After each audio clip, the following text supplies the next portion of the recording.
12 ડિસેમ્બરે રાજ્યમાં મુખ્યમંત્રી ભૂપેન્દ્ર પટેલ સરકારના સુશાસનના 2 વર્ષ પૂર્ણ થઈ રહ્યા છે।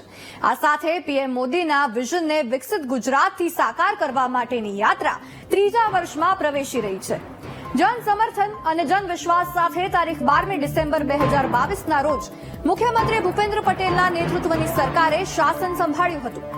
મુખ્યમંત્રીના દ્રષ્ટિવંત નેતૃત્વમાં વર્તમાન સરકારે રાજ્યની વિકાસ યાત્રાને જનહિતલક્ષી યોજનાઓથી અનેક સિદ્ધિઓ અને શ્રેષ્ઠ પરિણામો સાથે નવી દિશા આપી છે।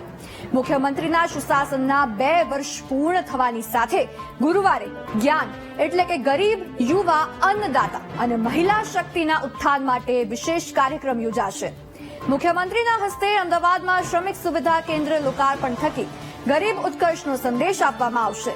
રાજ્ય સરકારના વિભાગોમાં 600 યુવાનોને નિમણૂક પત્રો એનાયત કરીને યુવા વિકાસ પર ધ્યાન અપાશે।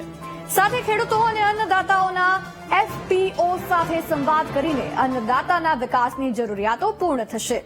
મહિલા સ્ટાર્ટઅપ અને રોકાણકારો સાથે સંવાદ કરીને નારી શક્તિ વિકાસને નવી ઊંચાઈએ લઈ જવાનો પ્રયાસ થશે।